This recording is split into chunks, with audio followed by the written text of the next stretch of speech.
Alright, ladies and gentlemen, welcome to another Alpha X replay cast. This is going to be from the IEM Katowice 2022 group stage. We're in Group B here, and the first player here at the top right, we have our lovely blue Terran playing for the team of Kai Z Gaming. Looking to take down the finesse Zerg here. Finesse Zerg. It is time. That's right, and we do have the red Zerg player here spawning in the bottom left corner of the map. It is Team Ensei's Serral.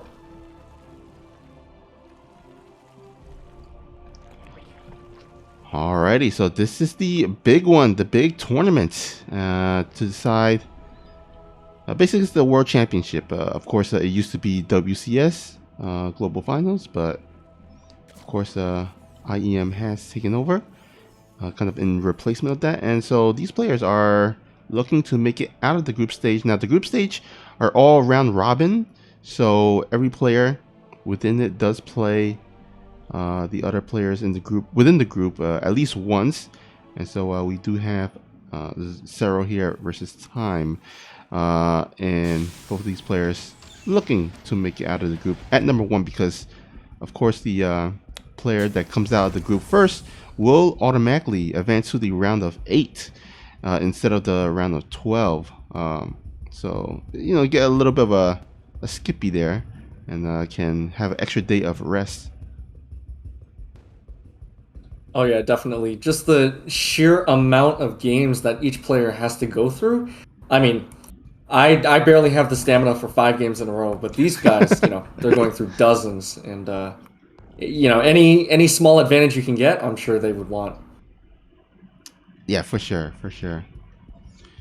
And you know, you can also, you know, there's less games where you can, you know, just kind of study your opponent. Maybe they're playing, you know, if Serral is trying to study Time, and the Time is playing against another Zerg in the round of 12, then, you know, that kind of gives him extra time to study him. But anyhow, we do have the first Reaper here. Gonna go and get some pot shots, but as expected, Serral with some great micro will save all 4 Zerglings there. Oh, that one Zergling getting very low on health, but that Reaper not quite able to get it. Now, I love how much Serral respects the Reaper. He's not willing to let a single Zergling fall, and Time as well, you know, able to keep that Reaper alive. I mean, it gets so low on health, but it's just gonna, you know, tease that Queen. It's gonna make sure that Serral is not doing anything suspicious. I really like that kind of play. Oh yeah, I mean, you know, Reapers, they can be pesky. They are very, almost like a bully of some sort. They just like poke you and try to poke you to death. Yeah. And you know, Serral he's anti-bully. Alright, looks like the Reaper is just gonna provoke the Queen a little bit. See, that's something that really bothers me, Snoopy, is that the grenade actually doesn't do more damage. It's a grenade. Like, if it's so powerful enough to push you back, you'd think that it would cause more damage, but I think it only causes something like 5 hit points of damage. Yeah, that's a great point. Yeah, in real life, if you're hit by a grenade, you're dead. Yeah. Alright, looks like these 2 Hellions are going to join up, and at the same time, looks like Time is going to go for a Banshee opening. The Overlord does have speed, so it is going to be able to get a full scout off the main. But so far, Time has not opted for the Banshee speed just yet. Maybe it's a defensive Banshee, maybe it's a Banshee just a little bit less committed. Yeah, it looks like no cloak here, so this Banshee is just, I guess it's just to harass, but not get too much damage done. I'm wondering if he's going to make a second. No, only 1 Banshee, okay. He's going to go ahead and research Cloak as a kind of a mind game, but I'm expecting him to just cancel that, because usually when you get scattered early that way, you know, as a Zerg, you don't want to finish Cloak there, and there we have it, to cancel on the Cloak. Meanwhile, the Hellions and the Reapers I'm gonna go ahead and try to damage some of these queens here, but looks like Serral will be safe with the. He does have a bunch of links there just for extra safety. Yeah, it looks like so far both players are just in that sort of teching, powering up phase of the game, right? We see the two NG bays going down for time, and then we also have the lair just about to finish, as well as the Bane Nest for Serral. So both players are prepping for the mid game. Now, these Hellions have been able to clear up a decent amount of creep. They did get one queen very low on health earlier, not quite able to finish it off, but yeah, this little Hellion squad is doing a lot to keep Serral back for the time being. Now, interestingly enough, we do see a Spire coming out of Serral, so it looks like he might be trying to go for that Muta Ling Bane classic style. Yeah, it seems so. I'm wondering. I mean, this is a good map for it. I mean, this is a pretty large map where you can kind of fly your Mutalisks around. There are some good amount of dead airspace in which you can kind of park your Mutalisks there, or at least fly around there a little bit. So yeah, I actually like this decision by Serral to go for this Muta Ling, Baneling kind of army composition.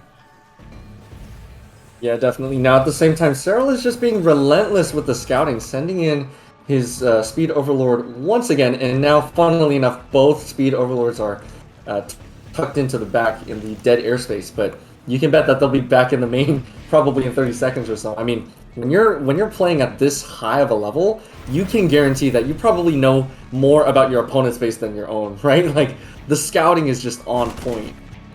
Yeah, I mean that's one of the kind of the strengths of Serral. He is usually the one the kind of the player that does a lot of scouting, relies heavily on the scouting in order to react to his opponents.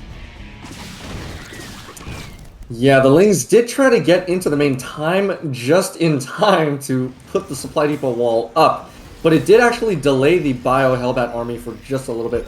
Just now, a second round of Banelings are being morphed in, and time is hitting a very crisp 1-1 combat shield timing. Now, Serral does have Bane speed, but does he have any upgrades? No, he does not, and he hasn't actually started +1/+1, so this is going to be a very, very large upgrade window for time.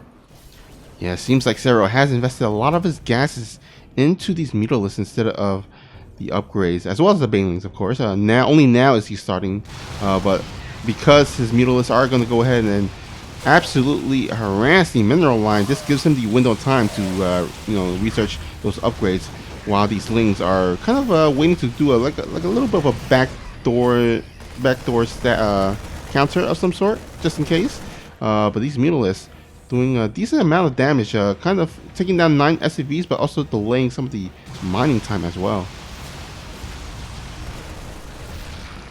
Ooh, those Mutas are stuck in a little bit of a tight spot, but they will be able to take advantage of that dead airspace. Now, as you said earlier, Snoopy, we do see a lot of Lings, both to the north and to the southeast. It looks like the main force is going to join up with the Mutas.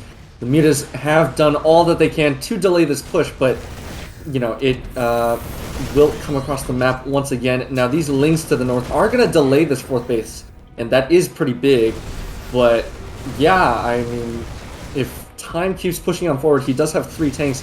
This is a bit of a scary army. Now, there are queens to sort of tank for a little bit, but I don't know. If time's splits are good enough, it seems like they will be. These Banelings can't really find a good engagement just yet. Now, there will be the surround with the Mutas in the back, the Banes in the back, and here we go. Banelings are going to crash in through the front, through the back. The Mutas are going to target down the tanks. Lings are also going to stream through, but the reinforcements are here. All the creep has been cleared up, and so far, looks like time did get a pretty decent trade there. Yeah, but there was also a beautiful surround there by Serral. I mean, that's one of the great things about having very mobile Ling units. You can, of course, do the counter, but even if the counter does fail, you can kind of swing around and get that, beautiful sandwich there. So Serral does hold on for now. However, it's still not over. Time is kind of well fortified here. We'll get his 12 o'clock base and get his economy continually rolling here. But Serral not doing too shabby himself. He's got 90 drones here, which is pretty healthy, I would say. Oh, yeah, definitely. I mean, he just held down the drone key, got himself 12 more drones, pushing him up from the 80 mark up to the 90 mark, and it looks like this is going to be a very high economy, fast-paced game. I mean, it already has been, right? We saw the bio engaging over and over again. But yeah, it looks like Time is going to move out once again. He does have a very nice 2-2 timing, whereas his opponent just started 2-2. So again, with that upgrade advantage, I mean, it is pretty severe. Yeah, that is a good point. We'll see if Serral can kind of climb back in the upgrade deficit. But man, 3-3 is going to be pretty much done the same time as 2-2. So maybe if Serral can kind of count on these Baneling connections to kind of help mitigate some of that upgrade deficit, then that would be a good that would be good for him. But that's a big if. Oh yeah, definitely. Now, one thing that I'm a little bit bothered by is the fact that Time has not really been making Widow Mines.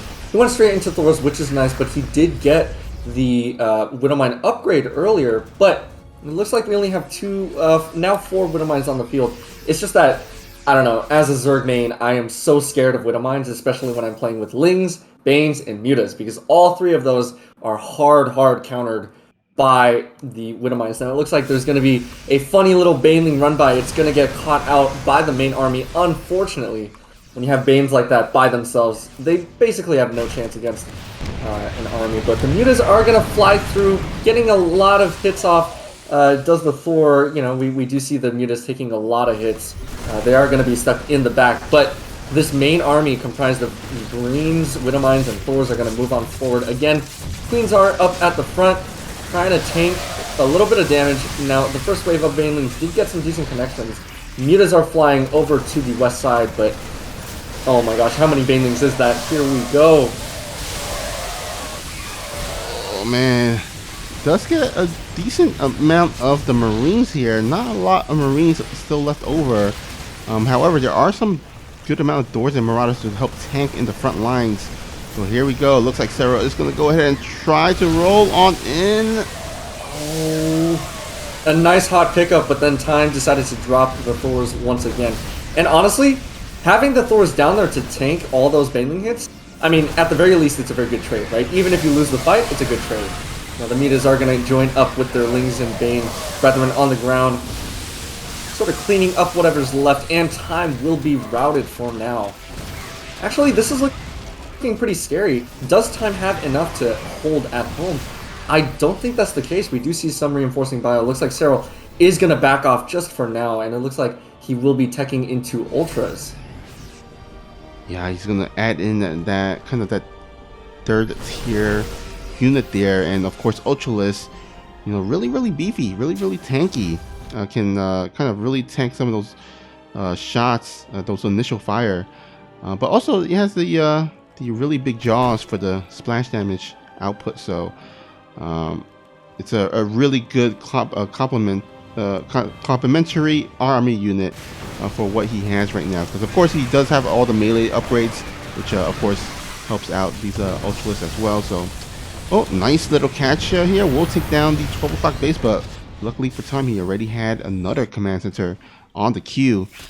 But Serral not letting up on the aggression. Gonna go ahead and attack here on the right side as well. Looking to take down that 3 o'clock base, but can he do it? Banelings are going to keep on rolling through. The splits are good, but there were just so many Banelings that it didn't actually really matter. Now, we do have another Ling run by. Oh, a huge Widow Mine hit. That Widow Mine has 11 kills just from one shot. But yeah, this game has been basically non-stop aggression from Serral at this point on, because usually we see the Terran being the aggressive one in this matchup, dropping in 2 places at once, pushing in a 3rd area, that kind of thing. But here we see Time sort of struggling a little bit to keep up with Serral. Serral sort of multitasking to the point where he is on Time's side of the map. Now these Lings are going to catch. Oh, are they going to get the Thor? Nope, looks like Bio will reinforce just in time to make sure that Thor stays alive. But yeah, how many bases does each player have? We see Time going up to 5 working bases, and then of course Serral up on, how many is that, 7? I think that's 7. I think it's more like 1 million or something. I don't know. That's definitely how Time probably feels right now. I mean, he's facing arguably the best Zerg in the world. Now we do see another small group of Banelings rolling on forward, but Time again with the pre-splits. That Thor is so low on health, by the way. I feel bad for that pilot. Oh, I also feel for these Marines here back at home as Serral goes for another counter here with a group of units. And oh, these Banelings doing some nice job connecting with these SCVs. Takes down 8 of them. These Mutalisks also going to clean up the rest here. But nice little run by here by Serral, getting doing some further economic damage. And Time really can't afford any more economic damage as he is down 59 workers to 93 of Serral. And of course Serral has like so many bases, as he's pretty much claimed all his half of the mining bases on his side of the map. Oh yeah, definitely. I mean, Serral is so confident that he feels, actually, no, he does back off for a little bit. He was feeling confident enough for the time being to actually chase off of creep, but then he ran into just a couple too many Widow Mines. Now, of course, we do see this good Ultra number up front, ready to tank whatever damage and dish out whatever damage it can. The Mutas have just been relentless. I mean, the main is completely ravaged at this point. So Serral obviously looking in a fine spot. Looks like he will push on forward with the main force.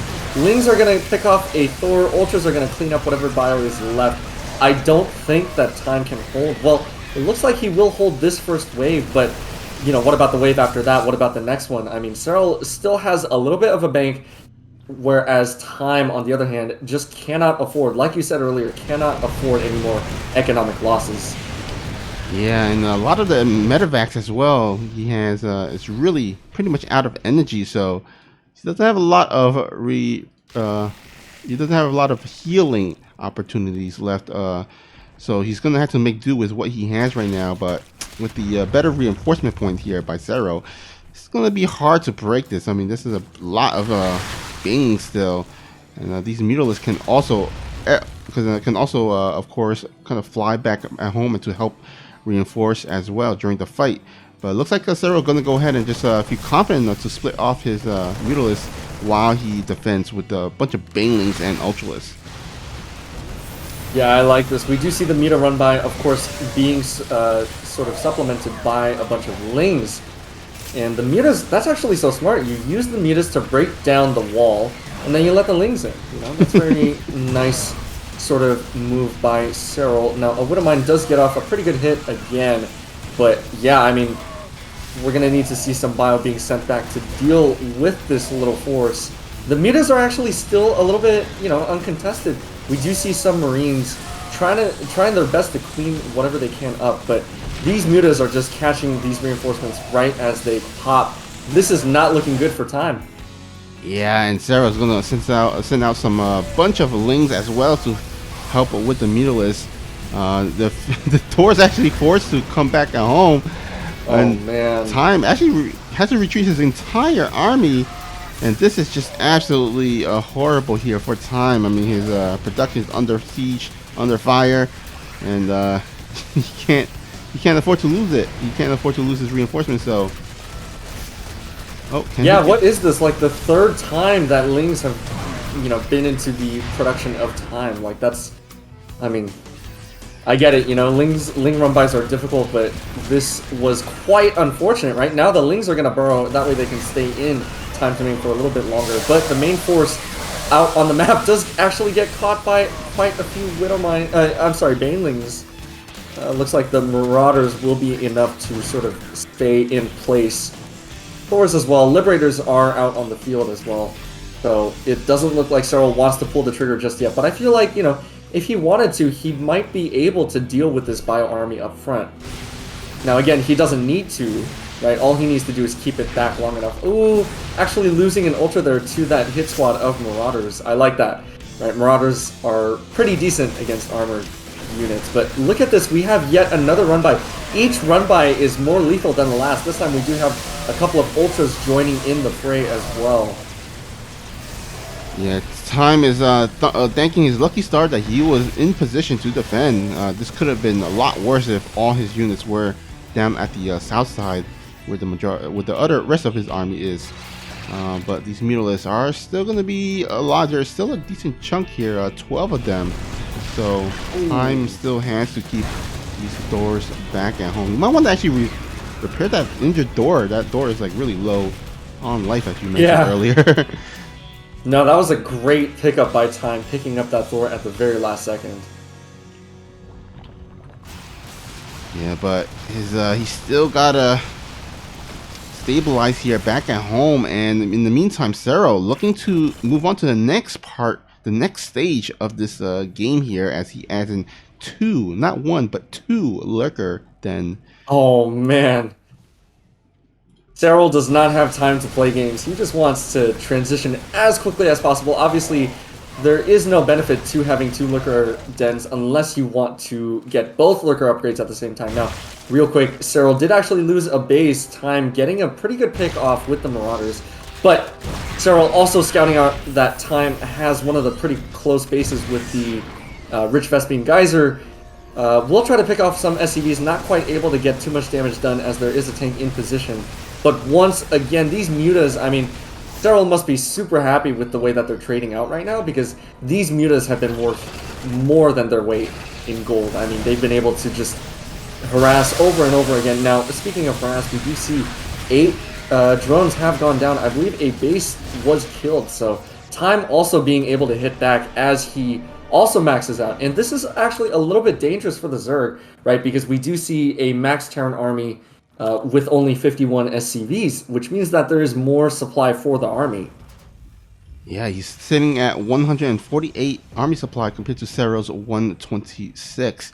However, it looks like Serral is looking to supplement his lower army supply by kind of including higher, more efficient units such as the lurkers to help out. So here we go. Looks like Serral once again going for that counter that has served him really well throughout this whole game. And but this time around, there is going to be lurkers in the siege pathways, so it will be harder for Time to reinforce it. It looks like Time is going to go ahead and go for the base trade, which is probably the smarter thing to do, as it will be really difficult to go up that ramp where all the lurkers are parked at. Oh yeah, Time is just gonna gun forward, killing all of the queens, and only 3 lurkers were on the ground. So I'd say that this is a pretty good call. Obviously, you never want to base trade a Terran. Now we do see a bunch of Banelings and Lings rushing back home to deal with this main army. I mean, this is just going to be so difficult to deal with. 11, 15 drones are going down. The entire main of Time has been cleared out, though. And these Lings are back for revenge. Lurkers are going to rush on forward as well, waiting to burrow until they are on top of this army. Is this Armani that we're watching? I mean, I feel like this is just beautiful play. And GG is called. Serral takes game number 1. So quite a game number 1, as it was, I would say, a little bit of a back and forth. Although I would say Serral was pretty much in the driver's seat. I would say throughout the whole game. It just seems definitely. like he was the one with the kind of the map control and was kind of on the attack. Yeah, I found it interesting because it's not like Serral's creep spread was amazing, right? I mean, I'm sure that he was putting in a lot of effort, but what I mean by that is that, you know, in the early game, the Hellions were able to push it back, and then later on in the game, the Bio was able to push it back pretty significantly. But the thing is, Serral just kept chasing off of creep. It felt like the creep did not actually matter, because since his army was so spread out on the map, he already had the vision that the creep couldn't give him. Whereas Time, he kept being pushed back. He wasn't able to do drops, for example, in the main or in the third, or, in multiple places like he might have wanted to. And yeah, I totally agree. I think Serral was in complete control of that game from, let's say, 10 minutes onward. Yeah, it seems like Serral was forcing Time to play a style that was unlike him, because I mean, Time, he's one of these aggressive Terran players where he loves to just drop, almost like a Beyond, where he just likes to be on the aggressive end, on the offensive end, and just attack his Zerg opponent to death, and just drop them, attack here and there. But it seems like Serral was the one from the get-go that was able to not only defend the Hellions, but also just put on the pressure on Time's side of the map. Let's see if on Hardwire here, if that could be a different case for his Time, or if Serral can kind of repeat his performance from the last game.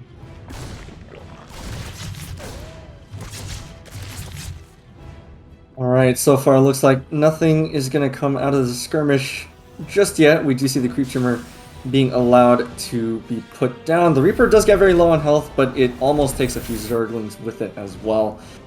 I just love how good Zerg players are getting at defending against that Reaper. Yeah, it seems like back then when this was initially a thing, like maybe 1 or 2 links loss was like the norm, and then all of a sudden it became like 0 to 1. Oh yeah, definitely. Now, hold that thought, because Serral does have a Roach Warren on the way. This is interesting. This is more of a... Well, I guess even Rogue would put it down a little bit later. I feel like Serral is trying to get very aggressive here in game number 2. Yeah, this is pretty interesting. Now, this could be a fake, where he just like fake a few roaches, or it could be actually a committed one. We shall see. Wow. Look at that, 7 roaches on the way. I'd say this is 8 roaches. Okay, this is definitely a little bit committed, I would say. I mean, this is more than enough to handle any sort of Hellion run-bys or anything like that. Now, Time is not going for more than 2 Hellions. He does have a couple of Widowmines. I don't know, what do you think, Snoopy? I feel like these Widowmines would maybe help defensively, but roaches are just a little bit too tanky for that, and it looks like Time is actually setting up for a drop. Plus, he has a 3rd command center already done. I'd say that Time is in possibly one of the worst positions to hold against this. Oh yeah, and actually going through the pathway, the same pathway as the roaches, so we'll lose some units there as well, and really can't afford to lose many units, as bulk of his armies are in these Hellions. So you know, of course, Hellions don't really do too much damage against roaches, but what really does damage is these Widowmines. So these gonna help out a little bit, especially since there are no Ravagers. Okay, these roaches are gonna start doing some damage. The Widowmines did get a few good picks, but they are all spent. Hellions are doing their best to deal whatever small splash damage they can do. The Marines are going to deal continuous damage. SCVs are pulled off the line, and so far, this has actually been dealt with quite well by Time, I would say. Only 2 SCVs have gone down. Can a 3rd be picked off? Yep, there we go. So 3 SCVs in total, but both players looking to macro out of this. I'd say this was very well held by Time, and Serral knew that this was the likely scenario, so he instead opted to drone pretty hard behind this. I like both players' positions after that attack. Yeah, I mean, Serral, you know, committed a decent amount into 8, but not all in. It wasn't like I mean, he didn't make any more roaches beyond that. So, you know, he was kind of droning behind this. So, as you can see, he's about 10 or so workers ahead. But at the same time, he's got to give up to Time. He did not catch that roach push until like the very near end. And considering that was the case, I would say losing only two SCVs, really well done there. It could have been a lot worse. Oh yeah, definitely. I mean, he's starting 1-1 already. He's got Stim on the way. You know, he's definitely not phased at all by that little roach run by.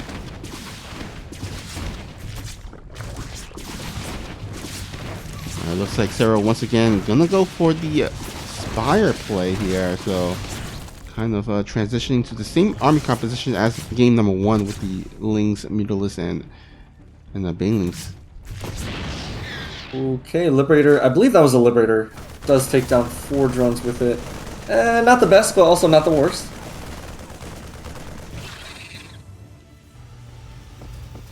Yeah, and it also looks like Serral is banking up a lot of gas. Looks like he's going to want to start about 10 or so mutas. There we go. +1 air as well. So, Serral is quite committed to the mutas. He actually gets his +1 air before his melee and carapace, actually, before his ground upgrade. So this is quite committed to the air army for the Zerg. Now, we do see missile turrets already up and running on the Terran side of the map, but of course, mutas will be able to gun those down if they target fire and there isn't any army big enough nearby to push it off. Yeah, once you get an optimal amount of Mutalisks, you really probably should get more than 1 turrets in each mineral lines. So here we go. Looks like Mutalisk not going to find too much damage here at the 3rd base. We're going to go ahead and just swing around into the main.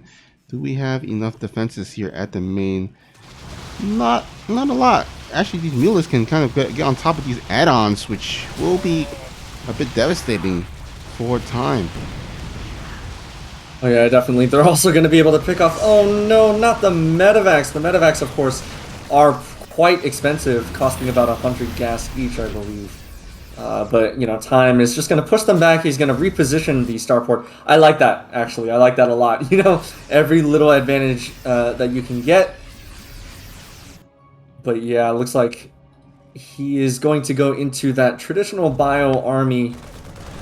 But yeah, I'm not too sure. You know, this is looking a little bit scary for time, simply because he is not on Serral's side of the map, right? Normally, at this time in the game, you would see the Terran pushing the Zerg, you know, dropping in the Zerg's main in the third, in the natural, that kind of thing. But we don't see any of that. We see time just sort of being forced to turtle up back at home, which, you know, of course is viable, but it's not ideal. And definitely is not ideal against somebody like Serral, who will take advantage of that space. Yeah, for sure. And I think maybe Serral, you know, he has a good idea about Time's playstyle. So I think the choice of going for these Mutalists, kind of allowing him to shut down the option of Time just dropping. Because if you drop, you know, then it's likely that the medevacs and the units in there will die unless you can outfly against Mutalists, which, you know, medevacs with boosters can a little bit, but at a certain point they run out of rocket fuel, and the Mutalists will will get on top of the medevacs. Looks like Time gonna go ahead and be ready to start pushing out, but gonna go ahead and have to clear out some of these creep tumors before he can kind of step on Serral's terrain. But in the meantime, Serral once again going for these deadly counter run bys, and oh wow. That is such an interesting move. I love it, actually, by Serral. He killed not only the planetary, but 16 SCVs to go along with it. He defended with mainly Lings, and then he sent majority of his Banelings over to commit to that run by. I like that move a lot, right? He knew it was a planetary, and he figured, hey, let me just blow it up. I have the money for it, so why not? Now, this main Bioforce is able to split a little bit against the Banelings. We do see some Widow Mines up front as well, but another Ling run by is going to claim the fourth base once again, and things are just looking worse and worse for our blue Terran. Yeah, and just a little bit of a cherry on top, burrowing a Ling there at that base, so Time can't reclaim it unless he scans and kill it. Man, Serral is just playing so sharp right now. Yeah, Time is going to move on forward. He is clearing up the creep little by little, right? So if the bio engages well enough, then Time does have a chance, but we do see the Banelings rolling on forward. I don't think this is going too well for our blue Terran. I mean, he is dipping below 150 supply. He's losing a bunch of SCVs over in the natural and at the fourth base once again. I mean, the Terran is going to be able to jump on top of one of Serral's bases, but that base has already been evacuated. Serral is making even more Banelings. Queens are joining the fray. The Lings are headed towards Time's third base, and yeah, this is not looking well. I mean, the blue Terran is going to have to make a huge comeback here, but I don't think that's possible anymore. Yeah, I mean, he does have the upgrade lead, so I guess that's the one good thing going for him. But 2-2 is about to be finished, and these Mutalists are going to come back to help defend and clean up the rest. And there we have it. All in all, Serral does force his Time to tap out, as there's just too much damage inflicted on Time's side of the map. And Serral will go ahead and sweep Time 2-0.